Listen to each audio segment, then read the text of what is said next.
Hello guys, and welcome back to the channel. So now guys, the allegations are too alarming and too detailed to be ignored. So moves are now being made to force Mallam Buhari's hand regarding this Mallami matter.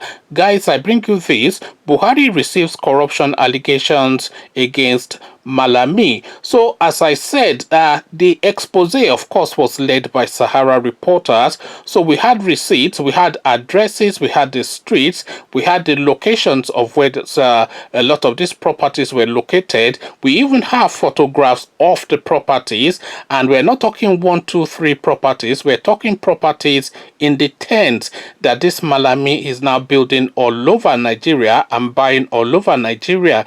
We've got mansions being built in Kebbi State back to back for each of his child. So you have one mansion per child being built back to back on a street, and we're talking about mansions what in the region of 500 million and above. He also bought, allegedly, according to what we have seen, and the receipts, as I said, are there with photographs and locations and addresses. He also bought a mansion as a wedding present for his son. So we saw that as well. Shopping malls in Kebbi State, he bought that as well. That shopping mall, he bought or built that one as well. That shopping mall is actually named after his child. We have the photographs, we've seen all the photographs, and we've actually seen the name of the child on the building. Hotels in Kebbi State and Abuja. So all of these things that this guy has been acquiring since 2015. So what windfall has now fortunately fallen into his lap since 2015 to enable him afford suddenly this lifestyle of an Arab prince? Again, the headline, Buhari receives corruption allegations.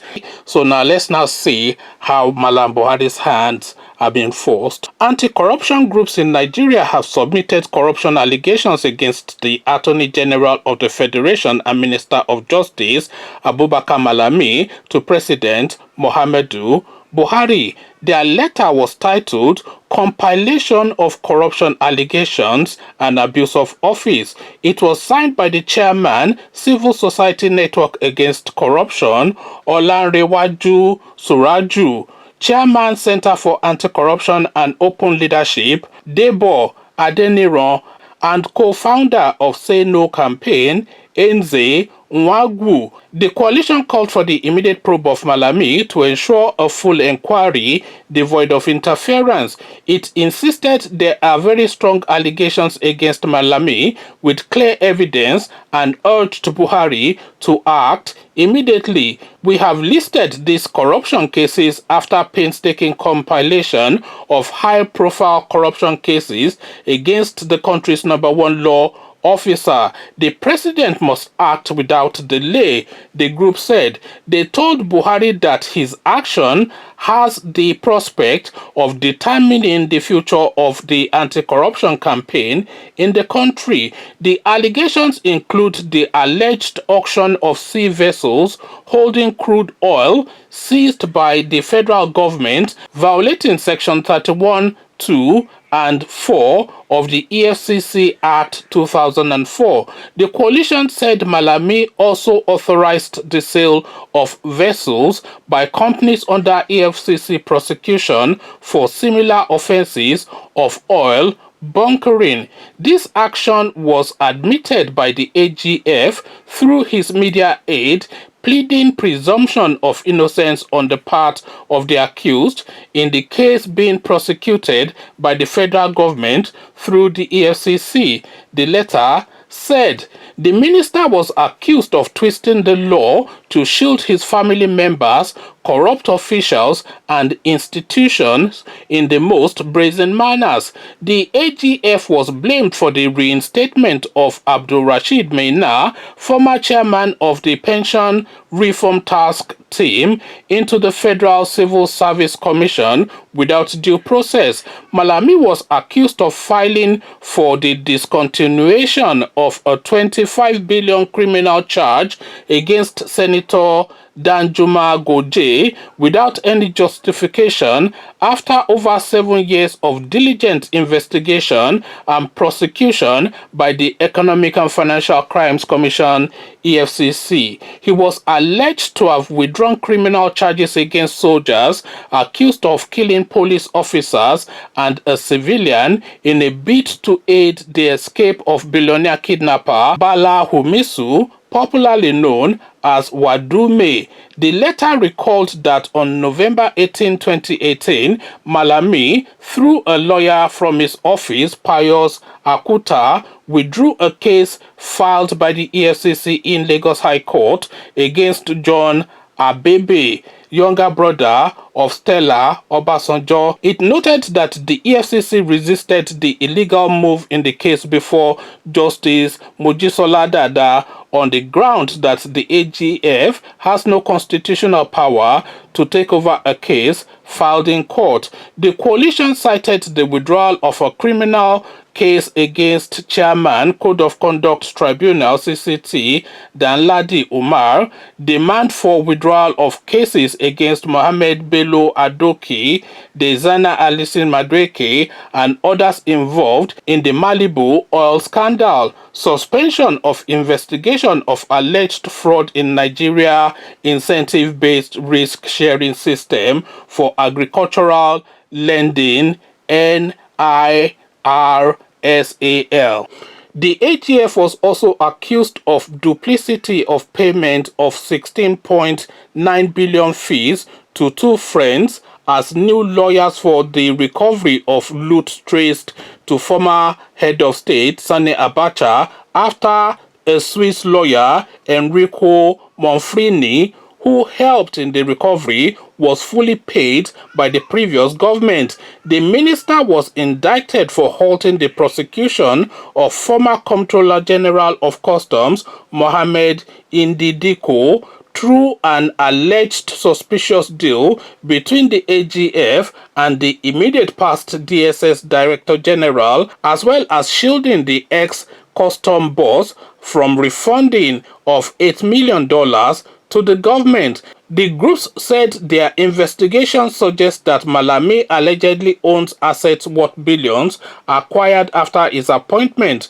Those listed are Rehan Hotels, worth 500 million naira, located opposite Aminu Kano Technical Hospital, Zaria Road, Kano State, a property worth about 600 million naira, located at Ahmedu Bello Way, Nasarawa GRA, Kano, a newly constructed school at the back of Nitel at Gesi Phase 1, Benin Kebbi State, worth about 700 million naira.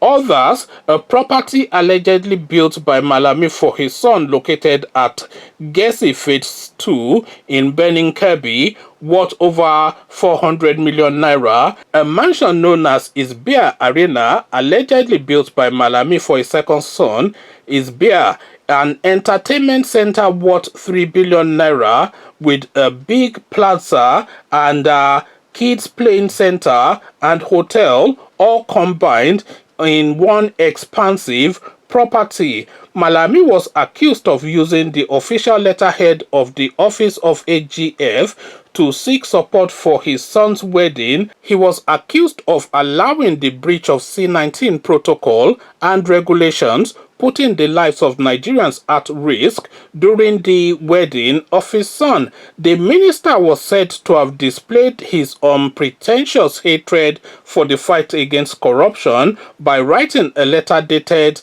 16th December 2016, withdrawing the case of fraud filed against Godsday Orubebe, former minister of Niger Delta, in a case involving over 1.97 billion naira on the grounds that there is no basis for filing the charge against him. The coalition said they believe in due process, which is why we have forwarded this petition to Your Excellency for investigation and action in order to restore the sanity of the core mandate of your administration to fight corruption, which is at the verge of collapse as a result of alleged abuse of power and office by the incumbent Attorney General and Minister of Justice. So detailed, like I said, as I started off, it's almost impossible for Mallam Buhari to ignore this petition now, because one, the people are sending these petitions in. They are not just your everyday man Friday. They are like the leading organizations, especially the leading social organizations within the Nigerian space. That's one. So effectively, it is Nigeria now that is sending this petition to Mallam Buhari. That's the first one. And the second one is the petition is detailed and fact-led. So they are saying this is what has happened, and this is how it has happened, and this is the person that has done it. So it is not as if they are not saying, oh, we suspect that he might be doing it. They are saying he did do this, and this is when he did it, and this is how he did it, and this is how it contravenes the law. So it is almost impossible for Mallam Buhari to ignore this petition and at the same time say that he's doing some anti-corruption whatever, because that whole anti-corruption thing is a total collapse then if this Mallami continues in situation and is not arrested and as much of the money that he has looted recovered. So that would be the end of that anti-corruption movement, because of course Mallami is the Attorney General and Minister of Justice, and if he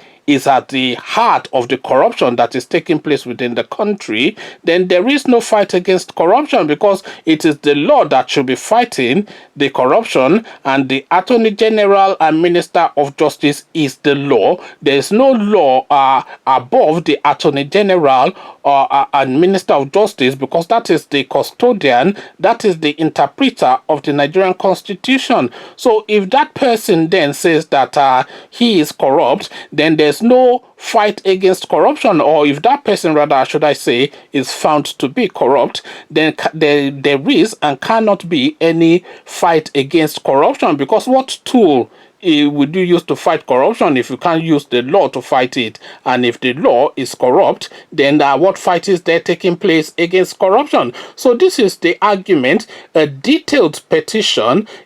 And if Mallam Buhari tries to ignore this or use his usual ostrich tactics of burying his head in the sand and pretending that there's nothing going on, if he does all this abracadabra nonsense, then of course we can then just submit that, okay, there's nothing now going on in Nigeria, because you are saying you chased Goodluck Jonathan out because of corruption, and the corruption that is now being brought in under your administration is 10 times worse than what obtained under Goodluck Jonathan. At least under Goodluck Jonathan, things were being done and things were being built, and we could see it. We saw how we built the rail station in the north. We saw the intracity rail system that he built in Abuja, from the airport into the city. We saw all of these things that he was doing, all the Almajiri schools and all of the roads that he was building. So even if corruption was endemic under Goodluck Jonathan, at least progress was being seen visibly. We saw the improvements in electricity under Goodluck Jonathan as well. So we saw all of these things under Goodluck Jonathan, but we're not seeing anything under the Mallam Buhari regime, and that endemic corruption that you used as the reason to bully Goodluck Jonathan out of office has now turned into a pandemic under this present administration. And who is leading that pandemic is no less a person than the Attorney General of the Federation and Minister of Justice. Conversations in the comment section. Corruption fight. What corruption fight is the question that the Nigerian people are putting to Mallam Buhari. How Mallam Buhari now takes a position is now something that we have to wait and see. Come share thoughts. But before you do that, click on the red subscribe button so it turns gray. The bell button notifies you every time I drop a new video. Click on like as well, because that helps with the YouTube algorithm. Once you've done all the clicking, come tell me then what you're making of this so so-called corruption fight by Buhari and his co-travelers. So I'll leave you here. Carry this conversation on with you in the comment section. But here, I say, peace.